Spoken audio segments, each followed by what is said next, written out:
I don't finish these pies. It takes about 2.5 hours. But as you can see at the top, the foil dropped into the pie.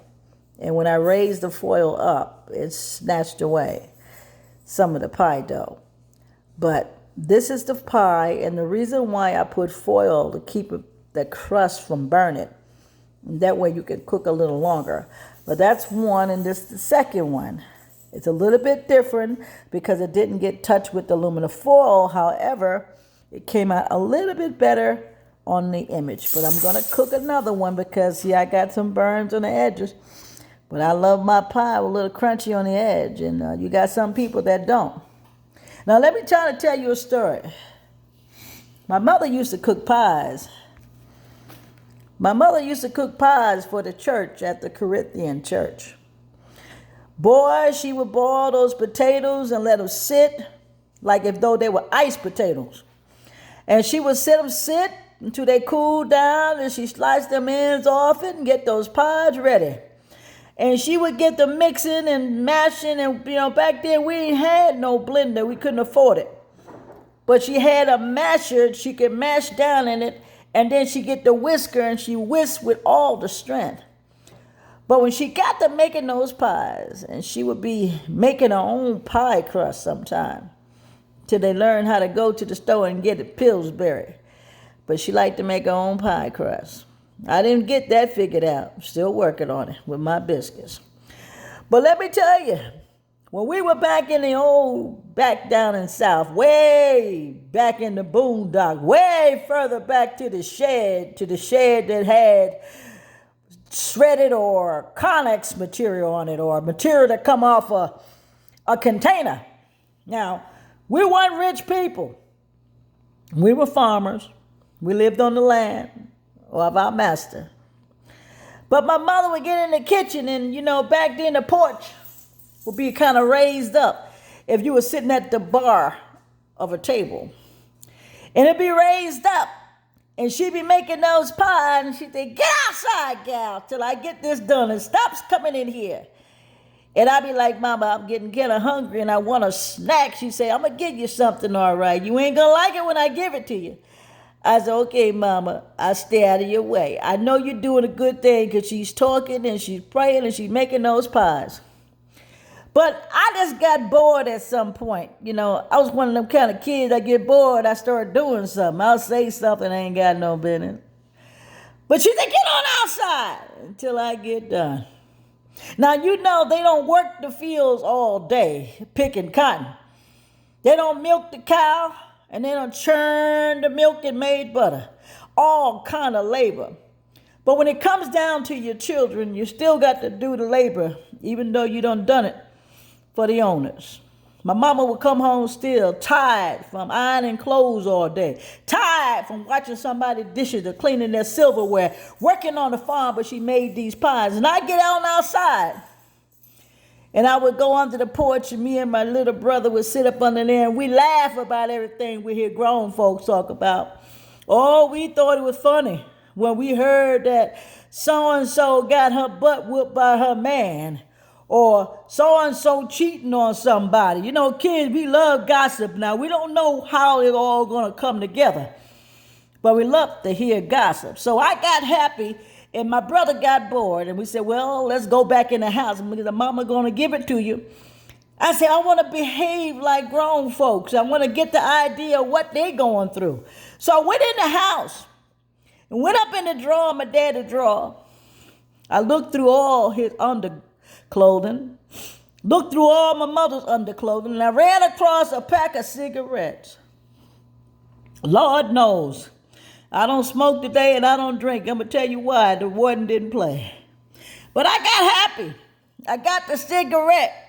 And I looked back at Rex and I said, "Let's try to pretend to be adults." He said, Come on. We got outside and we went under the porch. Now, I didn't know back then how often people smoke a cigarette when they get the craving with that nicotine thing going on.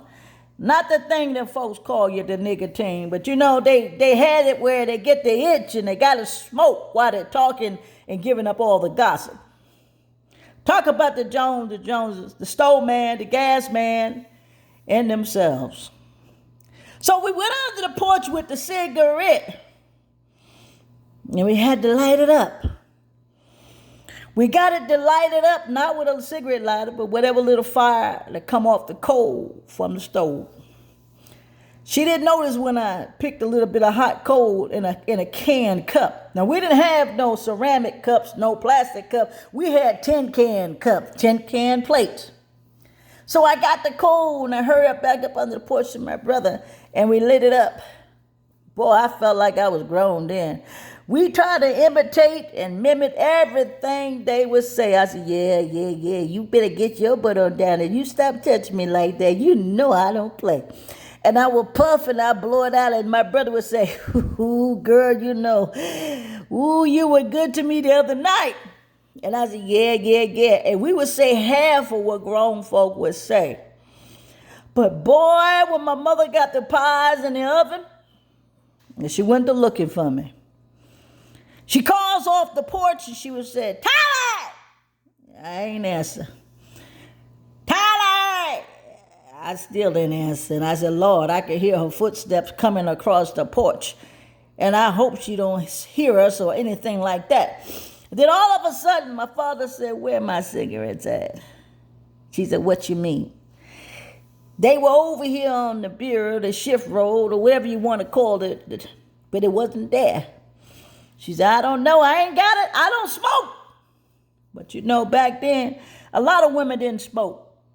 But when the stress and the hard times and the labor from back then, you find yourself doing things that you didn't think you ever want to do.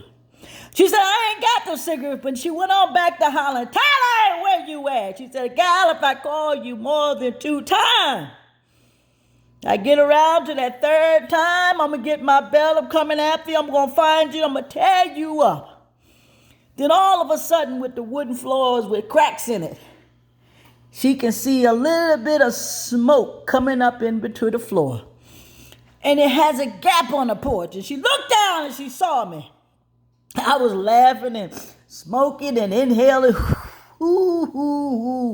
She looked down and I looked up. Lord Jesus, I wish I hadn't looked up, because back then old folk didn't believe in wearing no drapes for them. You know, the blinds was up. And I said, oh God. And she said, I see your behind. She said, boy, you don't made it now. She said, come from under that porch. And my brother Rex, she said, Dad, I don't want Rex. He's just a baby. I want you.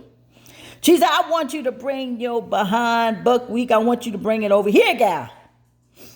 I come up on the porch. She snatched me right up in the collar. And she said, you know you ain't supposed to be messing around with your father's cigarette. Boy, I got a whooping that day. I got a whooping. And I said, Mama, you right. I was acting grown. She said, you got plenty of time to be grown. You don't need to be running around here smoking cigarette. The next thing you know, you'll be drinking. The next thing you know, you're doing something. Hoochie doochie, they call it. She called it the hoochie doochie. I said, Mama, I don't know what the hoochie doochie in the douching is, and I don't know what all that is.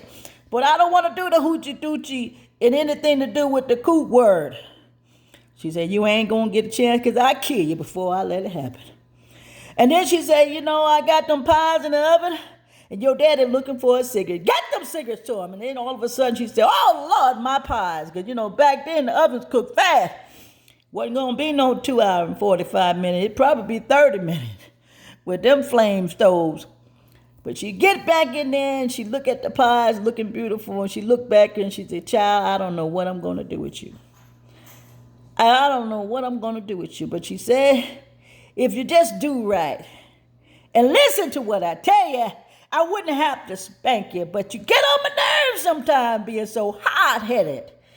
And I said, Mama, I'm sorry. Please, can I get some pie? She said, you can have a slice. But she said, if I catch you with them cigarettes again, I'm going to tear you up again. And Rex come running. He's screaming. Oh, Lord, he's crying before he get there. She said, Rex, don't you follow everything she do. Lead your own way. The time they're going to get you in some trouble. That buckwheat. And then she breathed down and she calmed down and she thought about the pie. It looked so beautiful. And she said, come